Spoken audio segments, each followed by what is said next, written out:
Hello, my friend. Stay a while and listen. What's going on YouTube? It's Filthy and we're back with another video. Today we're looking at Raid Shadow Legends. We are on day 20 of a new free-to-play account started in January 2023. Free-to-play, of course, no money being spent on this account. Today we are going to go over a rare Skinwalker called Lamiber, who we have been using. Just for a bit of context, we have recently just finished page 2 of the Arbiter missions, so we're cracking on with page 3. In terms of where the account is up to, we've got 160, which is Kale, who was our starter. We have got pretty much the food for another 6-star, which is probably going to be Rhonda. We've pulled Lysandra out of an Ancient Shard, one of the first ones, so very lucky pull there. Other than that, notable champs, we've got our Kalenia, who's going to be a support-based champ for us. Quite happy, I think, to 60 her. And then recently we've pulled Reliquary Tender, and she might well be taking Lamiber's spot in essentially Clan Boss in all of our teams, because she's got a slightly better kit, I think. But we got Lamiber very early out of a Mystery Shard, and actually, do you know what? He's been a really good champion for us. He is, if you're early and maybe getting into mid-game, a champion certainly worth building to 40, probably arguably to 50, unless you have a better healer. I'm not so sure about 6-starring him and taking him to 60, but I think potentially if you have no other healers, he could do, because his kit is quite good. So let's go look at him in the index. We'll talk about R1, where we've used him, talk about what we're planning on doing with him, and what we would be doing with him if we didn't have pulled ourselves a Reliquary Tender. So he is a Skinwalker, he is Spirit Affinity, his A1 attacks one enemy 2 times. Each hit has a 25% chance of filling random allies' turn meter by 5%. Now, not a great A1, it double hits, so if you want to take him to Fire Knight as like a healer, or to use the rest of his kit in Fire Knight, at least you get double hit A1, so that's not too bad. A 25% chance on each hit of boosting turn meter by 5%. If you did book it, you could get that up to 35% chance of doing a small turn meter boost. It's not really enough to be worrying about, but it is a little bit of tiny utility on his A1. That is based on attack as well. His A2 is an AoE, it's on a 4-turn cooldown. You can't improve the cooldown with books, you can only improve the damage. So it attacks all enemies. Then it places a 15% continuous heal buff on all allies for 2 turns, so a 2-turn continuous big heal after an AoE based on attack. Now, this move alone potentially justifies him in a stun set, because as well as the healing, you would then be getting a slight bit of control. His third move doesn't do any debuff, so he needs 0 accuracy. So if you put a stun set on him, he still needs 0 accuracy, and then you would be having a continuous heal on everybody, but an AoE 18% chance to stun with every hit. This is also based on attack as well. His A3 actually is really handy. It will heal a target by 25% of their max HP and place a revive on death buff for 2 turns. So that means that if they die within 2 turns of getting this heal and the buff placed on them, they'll pop back up. Really useful in dungeons, in particular Spider, because the Spiderlings early on, it's a very tough dungeon to start off with. The Spiderlings will attack your weakest unit. Usually they'll go for the affinity that they're strong to, and they'll punch, hard hits, they'll do poisons. A 25% heal can maybe make your champion get an extra turn or survive 1 round of poisons. And a revive on death means that they'll spring back up and they'll have no poisons on them. Obviously their turn meter will be empty, it's only 25% of their HP. And you could book it down to a 5-turn cooldown. Again, useful in other dungeons if Fire Knight slams and one of your weaker units gets killed, then it will pick them up.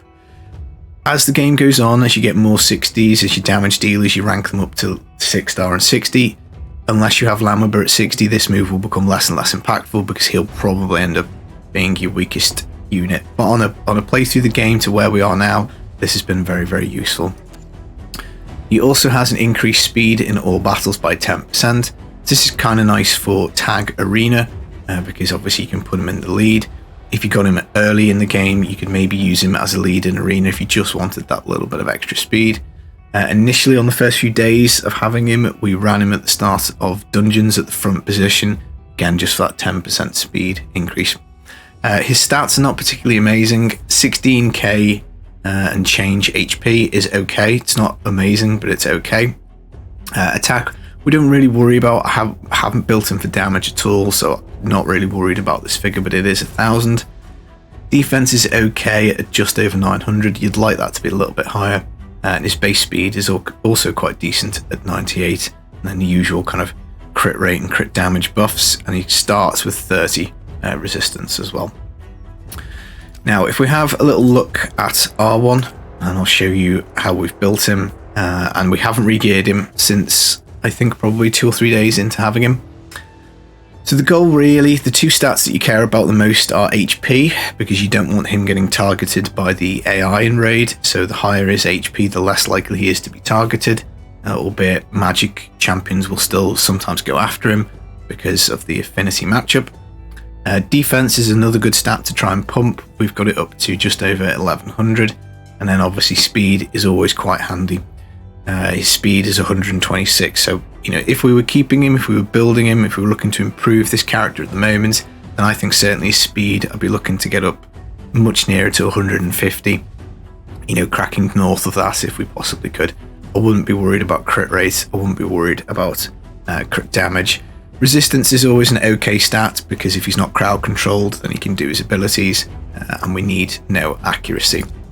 So to achieve this big HP, what we've tried to concentrate on is HP sets. So we've got the free starter divine life stuff, triple roll in HP, perfect for a healer, a little bit of speed. Triple crit rate on here, not great. You would have much rather have had the HP, but HP percent, the 15% from the set is nice. Any substat rolls would be nice. Any speed that we can get is nice. We've also got him in Immortal. I think 6 pieces of Immortal would be an okay shout for a healer, because you'd be giving them 3 lots of 15%, which would be 45% increased HP, and you'd also be giving them a fairly decent heal every single turn of 9%. Again, ideally, we don't need accuracy, you'd want speed substats, but it's very, very early game, so it is what it is. And then pretty much always to start off with speed boots. Again, pretty rubbish on the substats here, but it's just starter gear, it's just what we've used. Now, where would I like to take him long term? Well, either maybe 6 pieces of Immortal, maybe a regeneration set as well, to give him a self heal every single turn. So heal 15% each turn, just looking to keep his HP high and keep him alive. Or the other option, as I mentioned earlier, would be a stun set. But stun is hard to get early on because Fire Knight is quite a difficult dungeon. We have taken him into the Minotaur dungeon a little bit. I haven't built him for damage at all. If you did want to 60 him, you could well go for War Master, because he does have a double hit A1, so you can get some extra damage from just your A1. But he also, with his AoE, would hit all the enemy units in a wave, and that it's just eking out a little bit more damage. But if you're not going to 60 him, you definitely don't want to be taking the offense tree. You just want to be basically making his HP bigger, making his heal bigger with lay on hands, so increase the value of heals that he casts by 5%. And then other than that, a little bit of resistance. And then Mighty Endurance gives him 10% damage reduction when he gets any one of these debuffs, so stun, sleep, fear, true fear, freeze or petrification, and then improved parry. We have been using him in arena. He is on the arena team at the moment, so this will give him an 8% damage reduction when he is crit.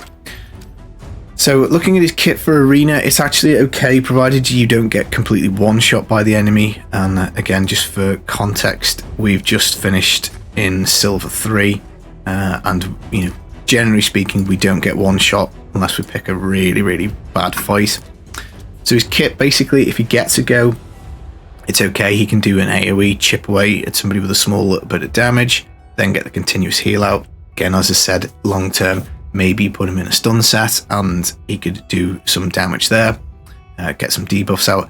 But also you can, if you want to manual your arena runs, then let's say you've got somebody squishy like Rhonda, you can see she's about to die, you can just simply cast this, it'll boost up her HP 25%, and then put a revive on death. And very early on in arena, it's very unlikely you'll come across anybody with block revive, So it's quite a nifty little kit, actually. I think he's pretty good.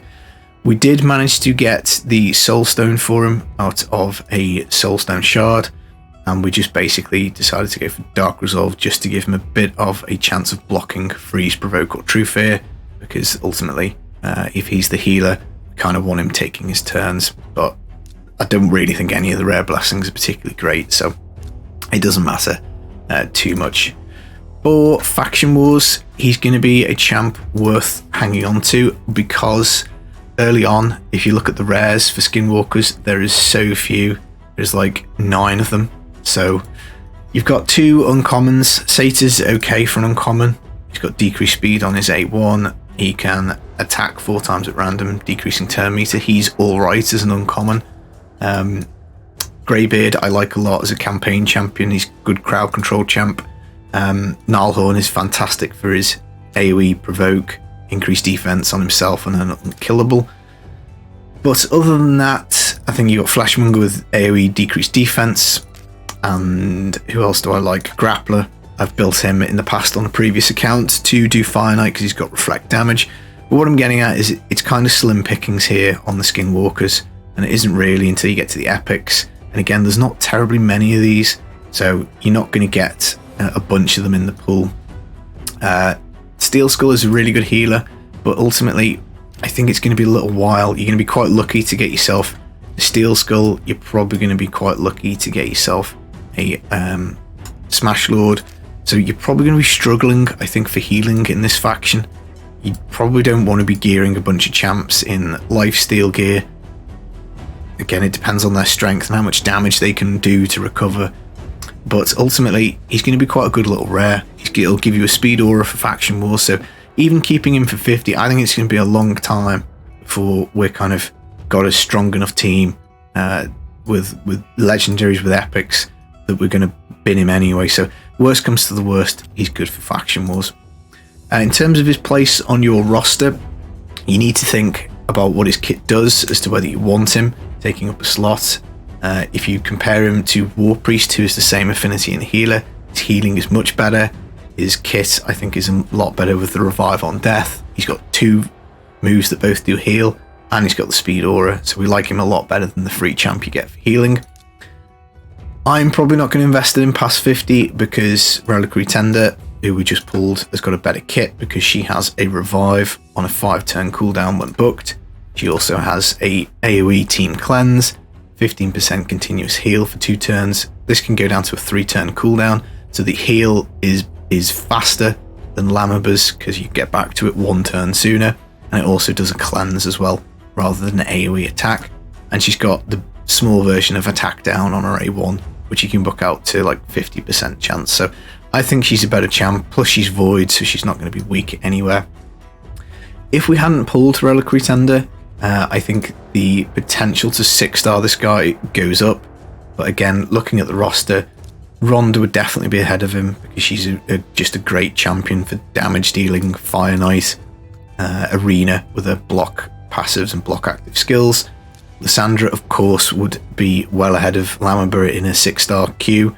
Like Speed Aura, all battles, increased speed, takes turn meter, fills turn meter, fully depletes enemies' turn meter. You know, great champ, debuff transfer from her. And then you're looking at, well, I probably would take Carlinia up to 60 before Lamiber as well, because she's got HP burn, she's got the big version of decreased attack, she will basically land it if you've got HP debuff, albeit it's on a chance.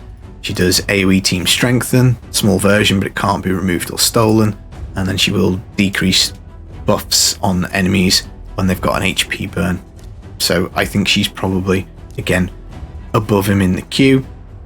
But after that, I think having a healer at 60 can be quite useful, but you do need to bear in mind you can get away with a healer at 50 if you just pump their HP. Like, we could get this HP higher if we ended up with maybe another piece of resilience, you know, resilient speed boots. We'd be boosting his HP and his defense higher. You know, we've only got a ring, we've got no amulet for him at the moment. You know, his masteries are not particularly well done out, so you could improve this. It's 4-star gear as well. You know, you could get him up to 5 and 6-star gear. you might be able to just get away with him being at 50 and being your team's healer. But again, that's kind of a where your account is. So I don't think it's the worst thing in the world to take this guy to 6 stars and 60, but you would be putting better champions ahead of him. But as a healer, I think he's really good for a rare. Faction Wars, I think he's going to be really useful for a long time.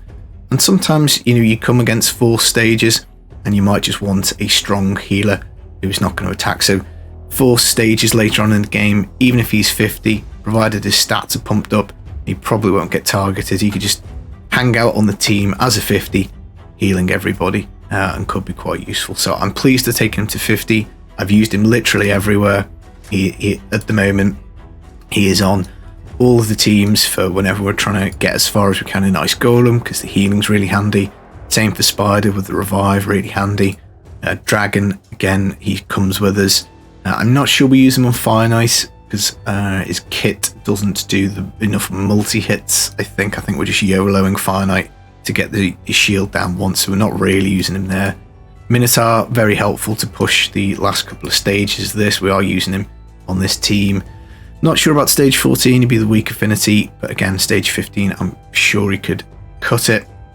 Potion keeps, again, absolutely fine. And Arena and Tag Arena, we're going to use him.